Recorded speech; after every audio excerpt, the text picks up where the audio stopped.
네, 안녕하세요. 매일 아침 빠르게 만나는 미국 주식과 테슬라 소식가 트라운TV입니다. 오늘 CPI 지수가 잘 나왔음에도 불구하고 증시는 하락을 보여주었어요. 테슬라 역시 하락을 보여주었는데요. 그렇지만 테슬라가 연초 보여줄 호재는 많은 것 같습니다. 자, 그리고 연초 테슬라 구매가 폭발을 하고 있어요. 그리고 테슬라의 신제품에는 사이버캠만 있는 것이 아니죠. 로보밴도 있습니다. 이 점 오늘 알려드리도록 할게요.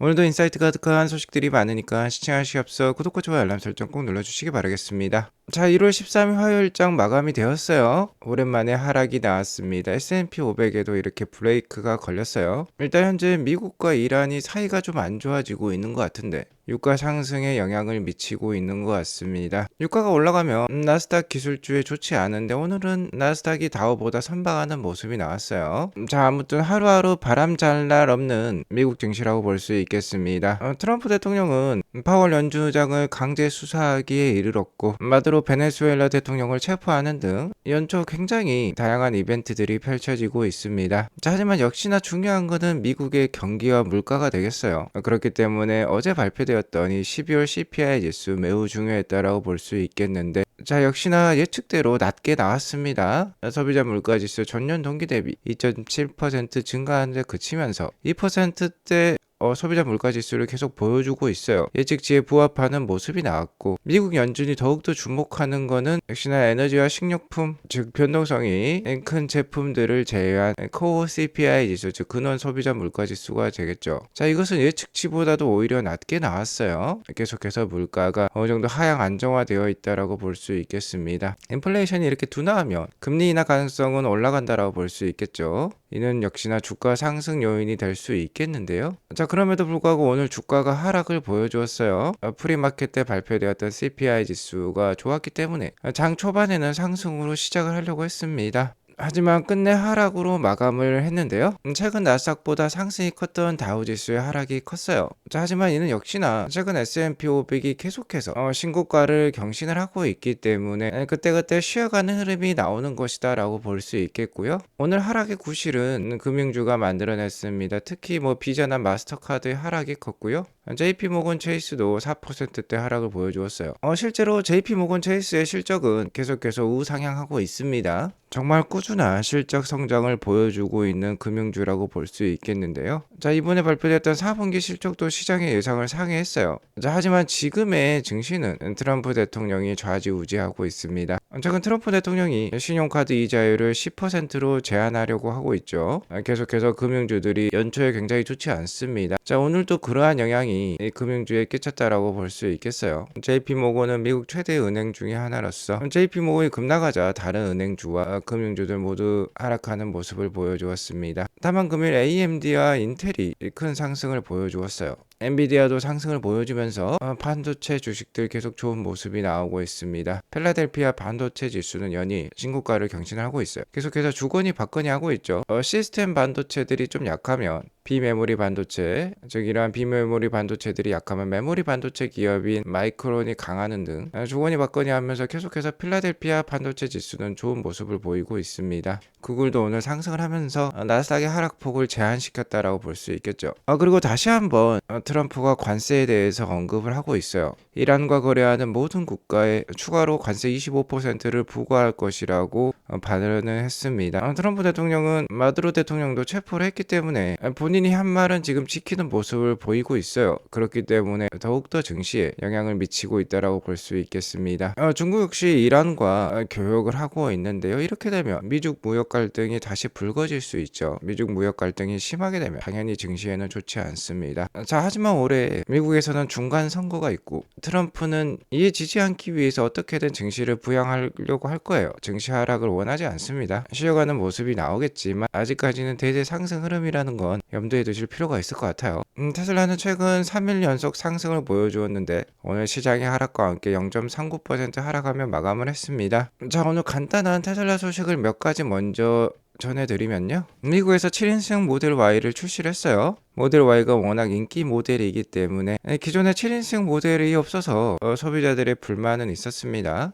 7인승 모델이 되면 이 트렁크 부분에 두 자리가 더 들어간다라고 볼 수 있겠죠. 자, 이러면서 내부 인테리어도 부분 변경을 했어요. 모델 Y 스탠다드는 큰 변경 없습니다. 저가형 모델로 나온 것이기 때문에 원가를 유지하기 위해서 그대로 간다라고 볼 수 있겠고요. 모델 Y에 있어서 가장 잘 팔리는 모델이 모델 Y 프리미엄이라 볼 수 있겠죠. 여기에 7인승 옵션이 추가되었다라고 보면 되겠고, 이제 올해부터 우리나라에 인도되는 모델 Y는 모두 16인치 터치스크린을 장착하고 있습니다. 기존 15.4인치에서 업그레이드 됐다라고 보면 되겠죠. 그리고 여기 보시면 블랙 헤드라이너라는 표현이 있는데요. 자, 이런 모습이라고 생각하시면 돼요. 원래 여기 헤드라이너가 그레이 색상을 띠고 있는데 블랙 색상으로 바뀐다라는 것이 되겠습니다. 블랙 색상이 되면 블랙 앤 화이트라서 훨씬 더 고급감이 든다라고 볼 수 있겠죠. 자, 어쨌든 모델 Y 7인승이 미국 시장에 나왔다라는 것은 한 대라도 더 판매를 할 수 있는 그 가능성이 올라갔다라고 볼 수 있겠고, 7인승 옵션이 추가가 되면 가격이 올라가니까 뭐 테슬라에게 있어서 나쁠 건 없어요. 자, 하지만 아쉬운 것은 모델 Y L은 아닌 것 같습니다. 현재 모델 YL은 중국에서만 생산 판매가 되고 있고 우리나라에도 아직 수입 계획은 없다라고 해요. 이 뒷자리를 보면 잘 알 수가 있죠. 기존의 모델 YL과는 다른 모습입니다. 자, 아무튼 이렇게 상품성을 업그레이드하면 미국에서도 더 잘 팔릴 수 있겠고요. 자, 우리나라는 이미 호떡집에 불난 것처럼 난리가 났어요. 새해 벽두부터 테슬라는 우리나라 시장에 승부를 걸었죠. 가격을 대폭 인하했었습니다. 가장 잘 팔리는 모델 Y RWD가 4천만 원대까지 내려오면서 주문이 폭주를 하고 있어요.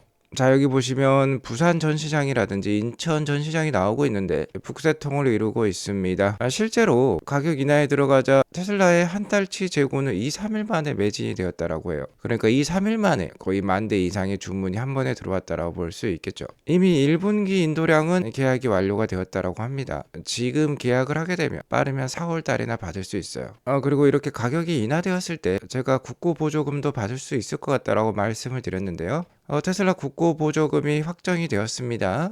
적게는 170만 원대부터 많게는 420만 원까지 받을 수 있고, 이뿐만이 아니죠. 지방별 보조금이 따로 있고, 추가적인 보조금까지 합친다라고 하면 모델 3 프리미엄 롱레인지 RWD 같은 경우는 보조금만 500만 원 이상을 받을 수 있을 것 같아요. 자, 그리고 현재 모델 3는 퍼포먼스만 판매를 하고 있는데 보조금이 확정된 것을 보면요, 모델 3 스탠다드라든지 롱레인지 RWD도 추가가 될 것 같습니다. 기존의 모델 3를 사고 싶으셨던 고객님들도 많은 보조금을 받고 차량 구매가 가능할 것 같아요. 자, 간단히 미국과 한국 소식을 알려드렸고요. 역시나 중요한 건 연초 4월까지 이어지는 테슬라의 굵직굵직한 호재가 되겠습니다. 앞서 말씀드렸던 건 주가에 크게 영향을 미칠 만한 요인은 아니고요. 여기 적힌 것들이 주가에 크게 영향을 미칠 만한 요인이라고 볼 수 있습니다. 역시나 중요한 건 테슬라의 FSD 기술이 언슈퍼바이즈드로 나아갈 것이냐, 그리고 사이버캡이 제때에 대량 양산이 돼서 빠르게 올해 확산이 될 것인가, 이 부분이라고 볼 수 있겠어요. 물론 세미트럭 역시 3월부터 대량 양산을 앞두고 있는데 뭐 연간 1만 대 수준까지 올라올 수 있다라고 하면 현재 ESS 메가팩 테슬라의 에너지 사업만큼의 영향력을 미칠 수도 있습니다. 하지만 이것 역시 좀 시간이 걸릴 수 있는 문제이기 때문에 단기적으로 다가오는 건 중국과 유럽의 FSD 완전 승인과 확산이라고 볼 수 있겠고, 역시나 사이버캡이 중요해요.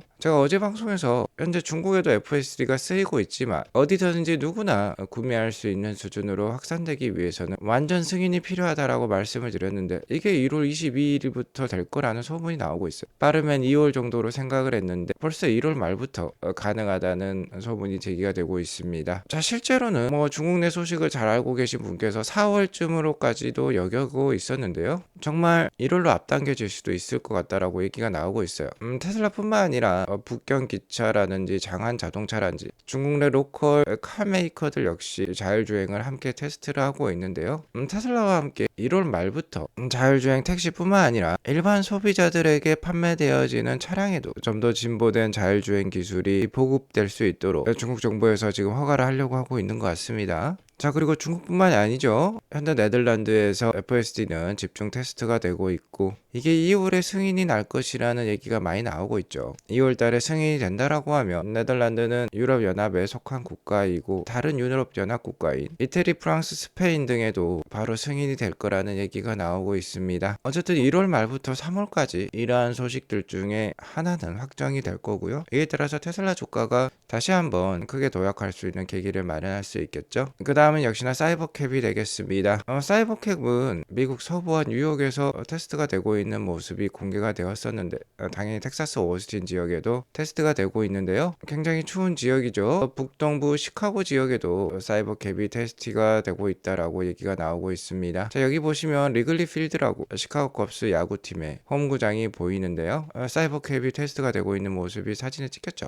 자, 그리고 사이버캡은 로보택시 전용 모델이고 사이버캡이 나오게 되면 로보택시 이 앱의 활용도가 훨씬 더 올라갈 것인데요. 테슬라는 iOS 즉 아이폰용 로보택시 앱을 업그레이드하기 위해서 새로운 엔지니어를 채용을 하고 있습니다. 마법 같은 수준의 사용자 경험을 구현할 수 있도록 한다라고 해요. 자, 어쨌든 이러한 호재 내역들은 여기에 적혀있는 타임라인대로 지켜지지 않을 가능성도 있습니다. 자, 하지만 일론 머스크는 본인이 내뱉었던 말은 다 지키는 사람이에요. 좀 늦어질 수는 있겠지만 확실히 약속은 지킨다라는 점, 그러니까 올해 안에 이러한 것들이 다 현실이 될 것이라는 점, 그리고 워낙 하나하나 이슈가 굵직굵직하기 때문에 주가 글로벌 산업 전반에 미치는 영향이 대단할 것입니다. 이러한 영향력을 알기 때문에 모건 스탠리의 앤드류 포커코 역시 테슬라의 로보택시 기술, 자율주행 기술이 수년 앞서 있다라고 믿고 있고, 엔비디아든 다른 경쟁자들이 아무리 경쟁 제품을 출시한다 하더라도 워낙 데이터와 규모 면에서 앞서 있기 때문에 실질적으로 그 리더십이 바뀌지 않는다라고 얘기하고 있습니다. 자, 이미 방향성은 정해져 있고